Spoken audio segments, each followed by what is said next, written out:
Yo, what up, G? You ready to play some Star Wars? Absolutely, dude. This is like the best card game that's come out in like the past 10 years. Alright, bet. Let's shuffle up and play. A few moments later. Alright, because I'm going to activate my Energy Conversion Lab epic action, I'm going to send out my Steadfast Battalion.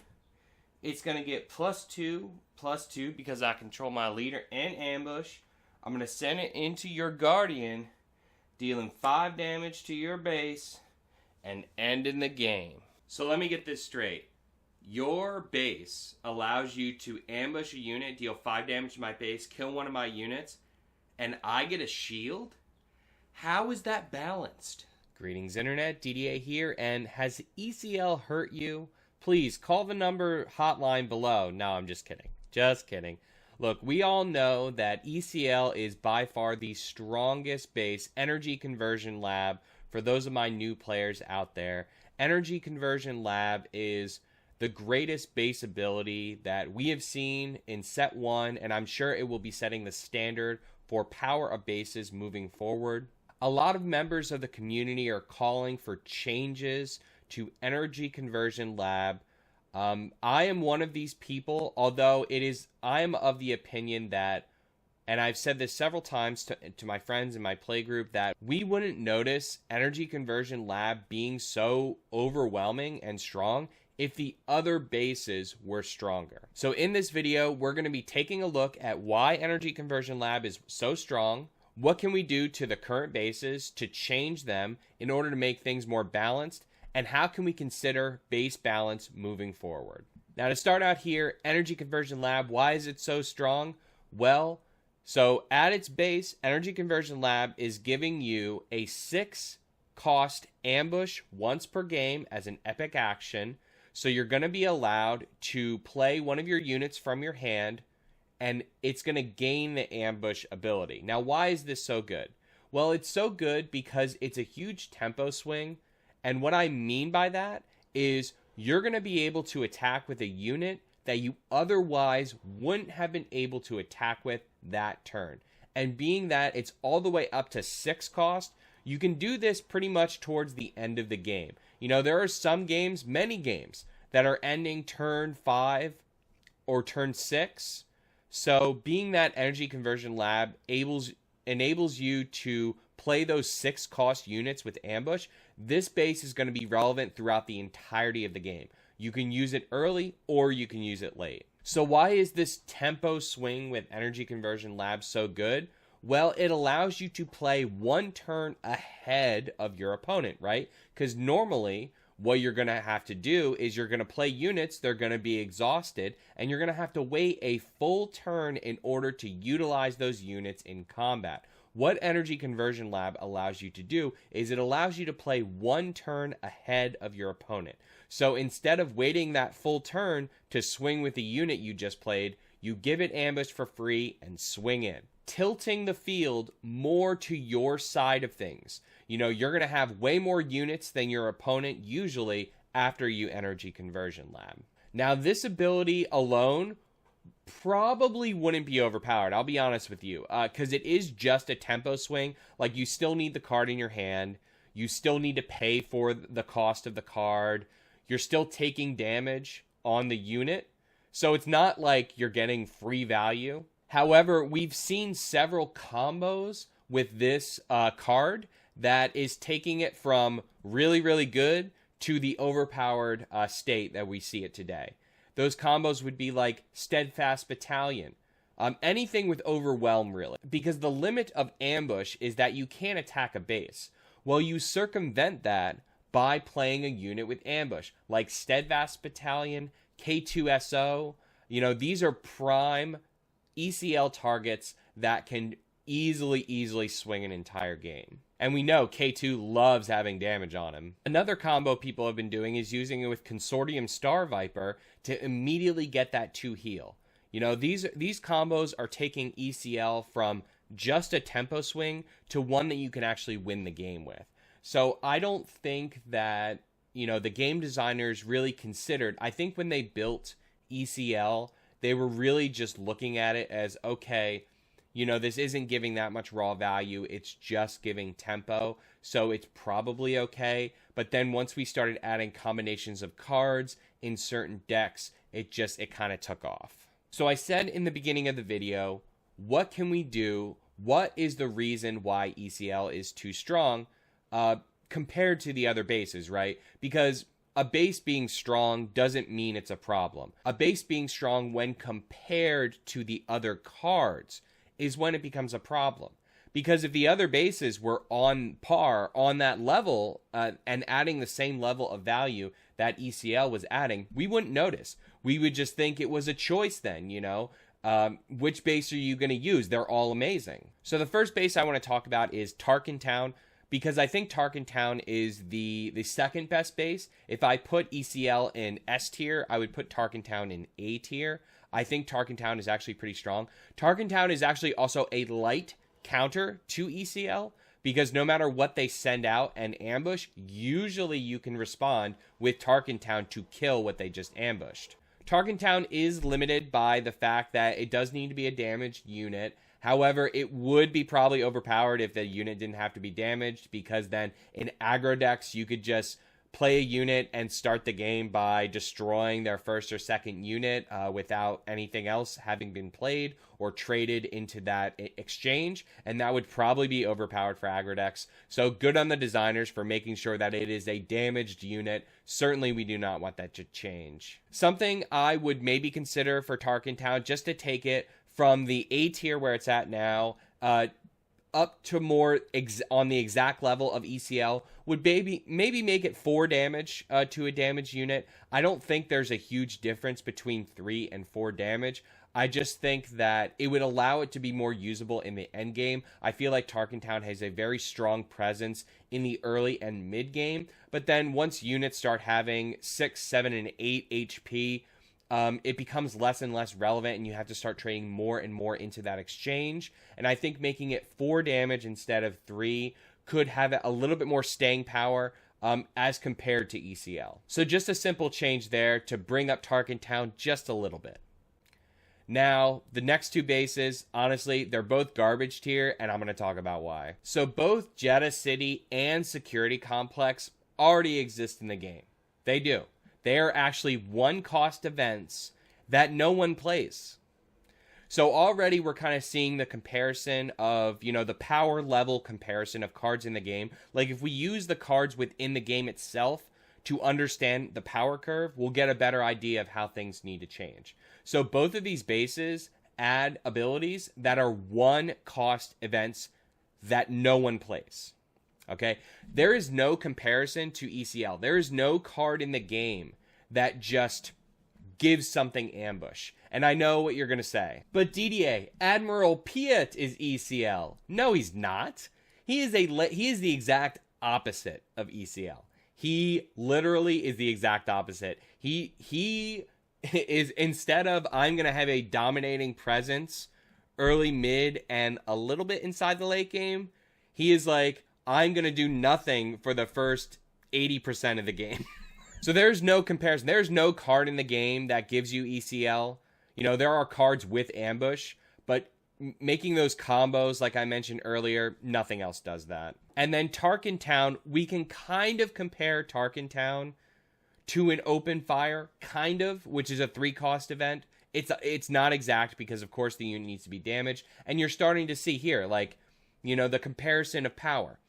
3 damage to a damaged unit is about as good as we'll say, we'll bring it down a peg from open fire. So we'll say it's like a 2-cost event, which is why it's in A tier compared to the utter garbage of Jedha City and Security Complex that are 1-cost events that no one plays. So how can we improve these? How can we make these bases better?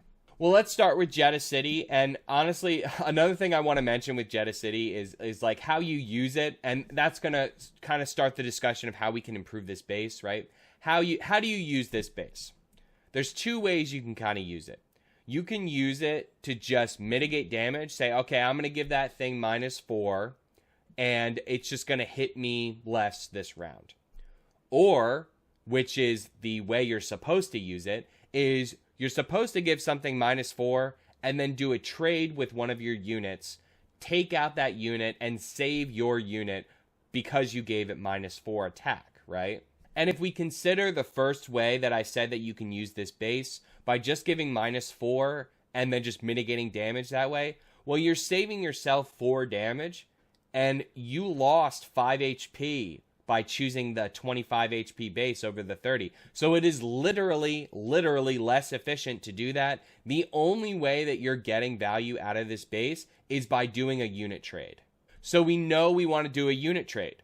Well, what's the problem with Jedha City? The problem is often, this will happen a lot, and it happens a lot to me in many games. You will activate your epic ability, make that -4, and go, okay, next turn, next phase, next action, I'm going to trade. I can't wait. I'm going to save my unit, and then they go, oh, I'm going to waylay. I'm going to outmaneuver. I'm going to exhaust. I'm going to disrupt your play. I'm going to take down, power the dark side. I'm going to do something to disrupt what you just did. Now you literally wasted the epic action of your base. You look at ECL, you look at Tarkintown. Both of them have, boom, immediate value. I get what I asked for. Bam, I get it. I do good things. Not Jedha City. Jedha City has counterplay built into the base. So in order to make this a better base, what we're going to do is we are going to add a line of text that says after you do that -4, you get to attack with a unit. So it's not nearly as good as ECL because you don't get to play a turn ahead. You don't get to play a unit from your hand and give it ambush and get that huge tempo swing. However, you can get a similar tempo swing in Yellow's style that allows you to swing with something on the field. Yellow has a lot of tricks that allow you to swing immediately, and it's a lot of attacking based tricks. I love that about Yellow.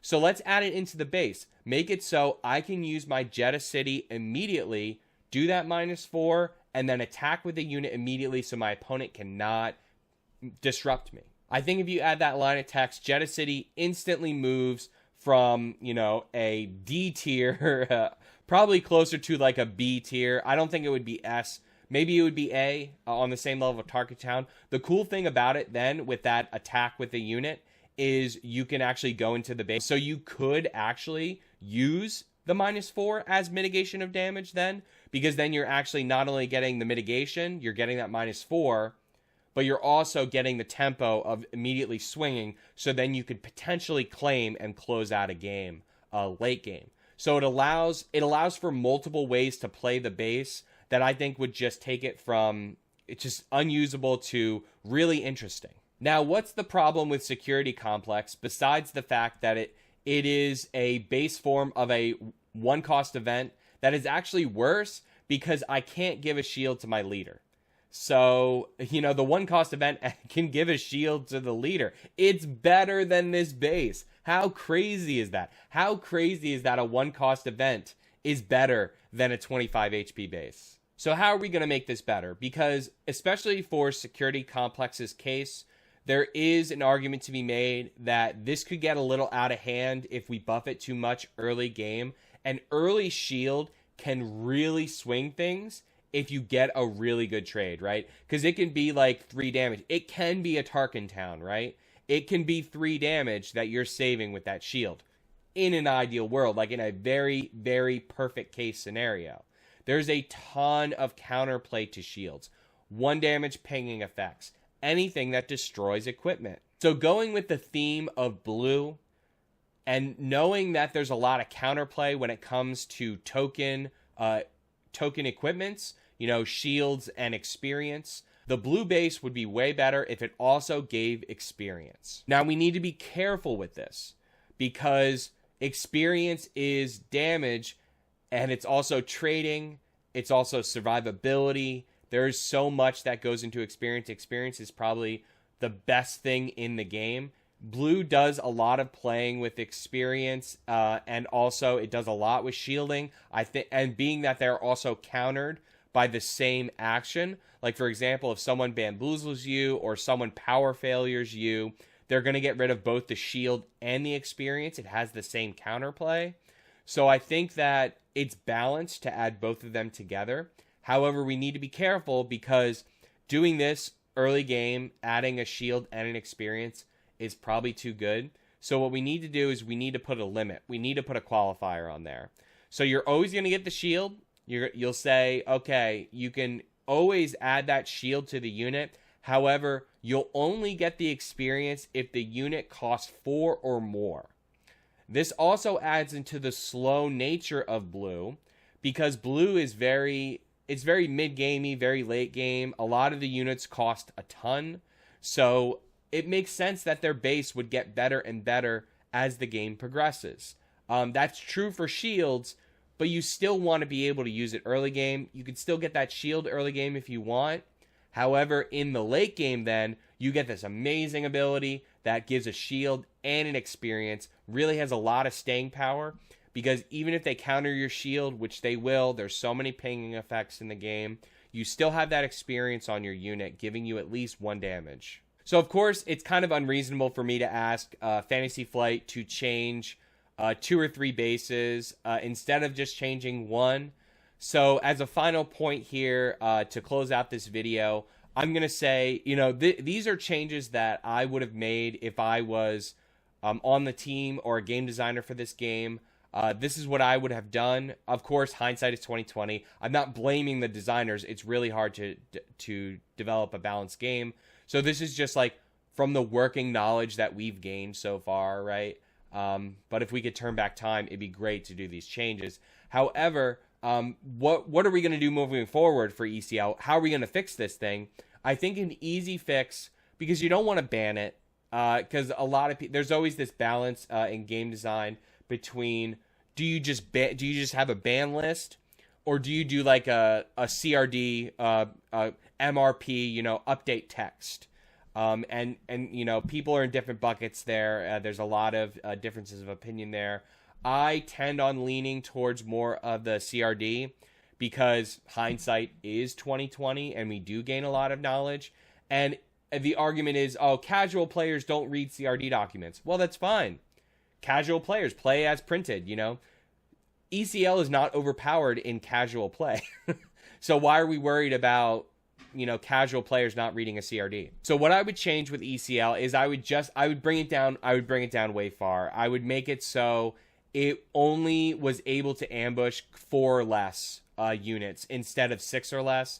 I think it takes out a ton of the combos. You know, Steadfast Battalion, Rook takes out. So there's a lot of combos that you lose with losing the 6 and 5s. And I think as the game progresses, the 6 and 5s are only going to get better. And ambushing those units is just going to get kind of nutty. And do you really want to lose that design space?